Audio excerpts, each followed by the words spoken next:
This is a new state, I try to get right. This is a new day to get on track. Yeah, that's life in football. This is a new day to live your life. This is a new state, I try to get right. This is a new day to get on track. Yeah, that's life in football. It's life in football. We are life in football.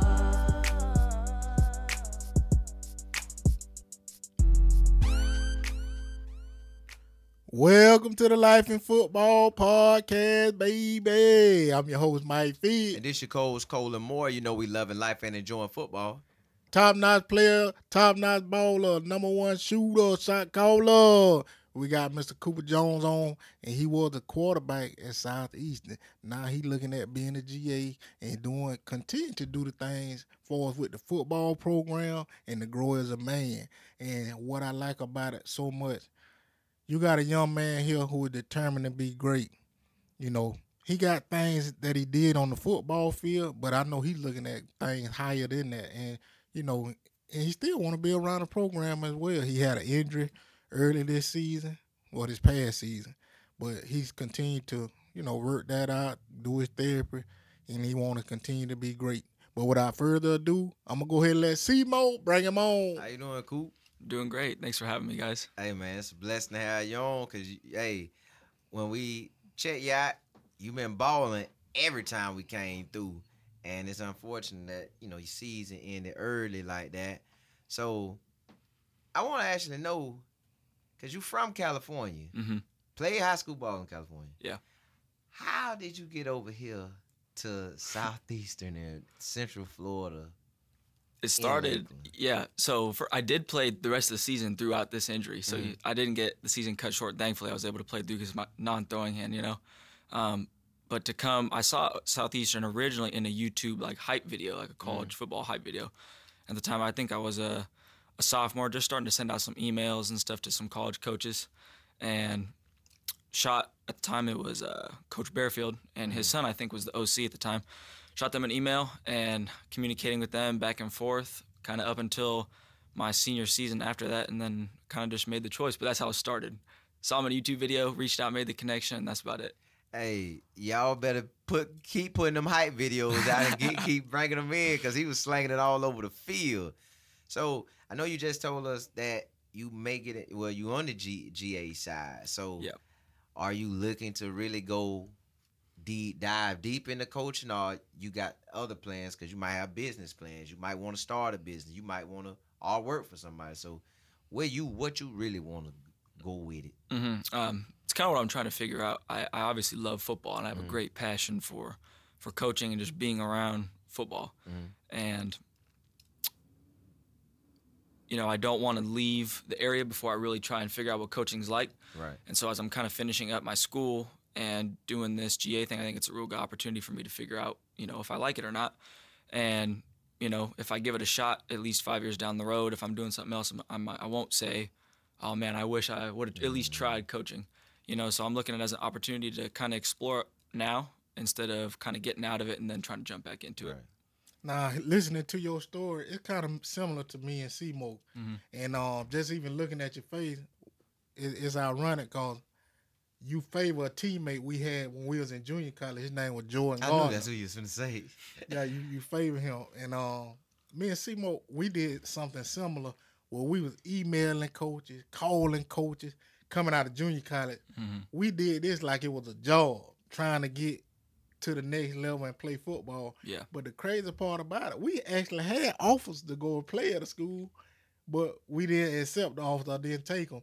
And that's why I got to acknowledge you for having the courage to take a school that you probably didn't really have interest in, and you know you accepted what they had to offer for you. You know, so I got to big up you on that. So what your parents thought about with you coming down here?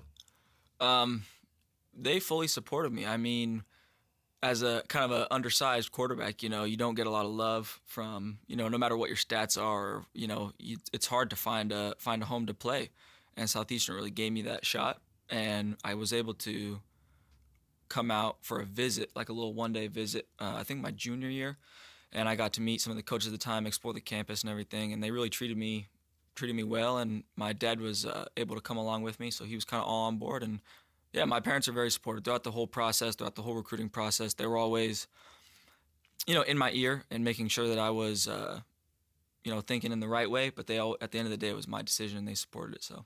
Now, speaking on your parents, how was it for you growing up, and like, where is the location that you grew up in, and talk about your high school football as well. Yeah, so I grew up in Lake Forest, California, which is about 25, 30 minutes inland from the coast, in between San Diego and LA. So right in Southern California. And then went to El Toro High School. And how I got to high school, in California, now kind of around the country, high school was kind of becoming the same as college, and where guys were getting recruited to go to high school now almost. And so there was a couple coaching changes in my area. We ended up moving like 20 minutes down the street just so I could go to a different high school. I threw the ball a lot. And,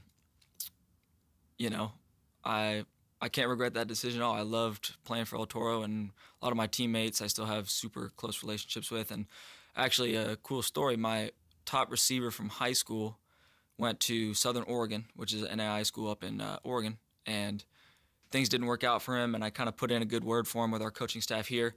He flew out like 2 weeks ago and worked out in front of our coaching staff, and they really liked him, and he's actually going to be joining us for the fall, which is cool. Yeah, that's a blessing right there. Absolutely. Boy. Hey, little connection. You did come to that high school with him. So you here, you in Florida.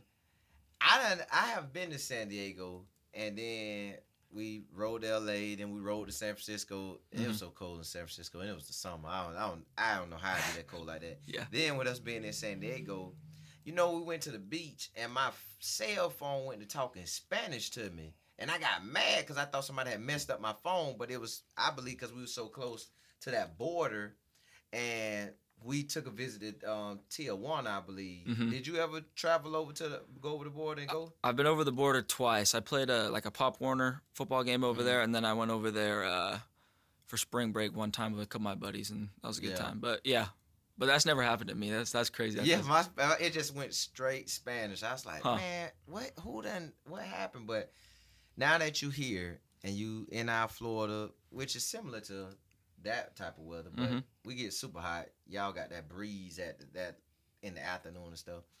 Do you want to stay over here in our area once it's all said and done? If I had my choice, I'd like to go back home. But like I've been telling everybody, I love Florida, and I do not mind if opportunity comes up, whether it's a job in business or coaching, whatever. If the opportunity's right, I'm going to stay. And whether that's, Tampa. And one thing I would like to do is kind of explore a little bit more around, like the living areas, I guess you could call it, in Tampa or wherever it is, because I've kind of been to just the touristy parts. Right. So I really wouldn't know what it's like to live there, but, I like Florida. I like the climate, I like the people. It's a great place. Now, see, Seymour, he done been in California. I ended up in California. I played a HBCU All-Star game over there. We played it in Santa Ana, California. And we actually, I told him this too. We had a chance, this before Kobe passed or whatever. This was a while, years ago. Yeah. We ended up getting to go to his house. And just being up there in the mountain, because you're looking down like where he stayed at. You was able to just look down, and it was so beautiful, and being close to the water like that. It was real nice. And I want to know, like, with you growing up, what was a normal day-to-day type thing for you in California, like for you and your parents, or you and your homeboys? How was it for you? It's kind of changed over as my hobbies have kind of changed. Like now I've gotten into like water sports a lot, like surfing and stuff, and we actually moved. My parents kind of downsized once me and my brother left the house to go to college, and they kind of got a little bit closer to the beach. And so when we come back, we surf a lot and hang out and down there and bonfires and stuff. Everything's kind of close to the water.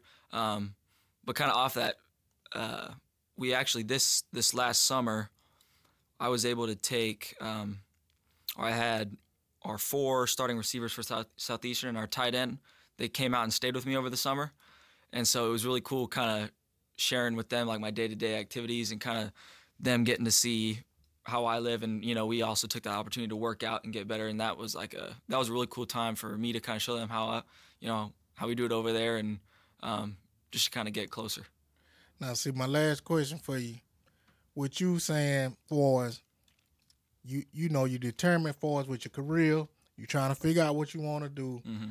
What are some of the things that you are going to do moving forward, and some of the goals you may have moving forward to achieve, what you're trying to do for us, coaching or finding a career or same things like that?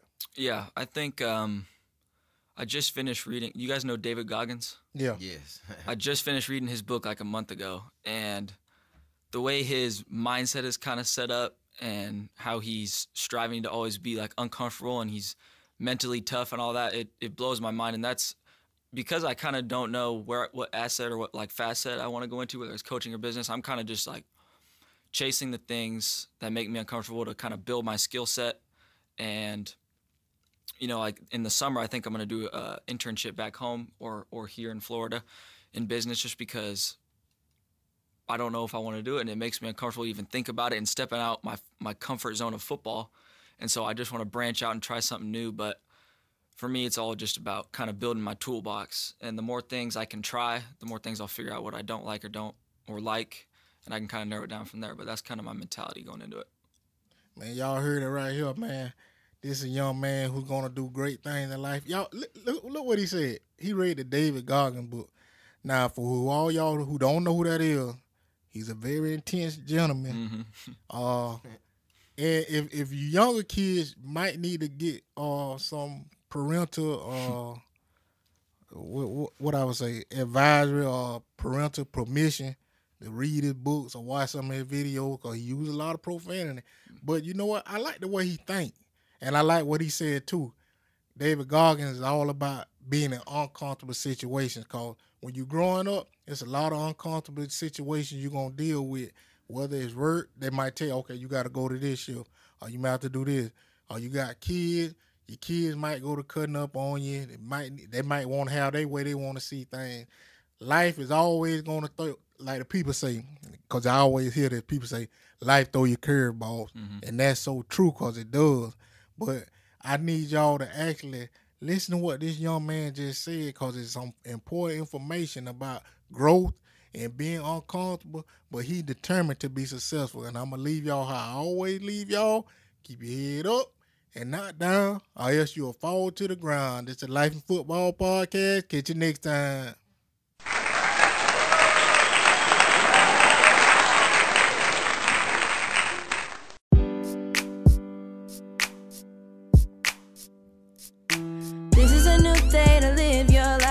This is a new day to try to get right. This is a new day to get on track. Yeah, that's life in football. This is a new day to live your life. This is a new day to try to get right. This is a new day to get on track. Yeah, that's life in football. It's life in football. We are life in football.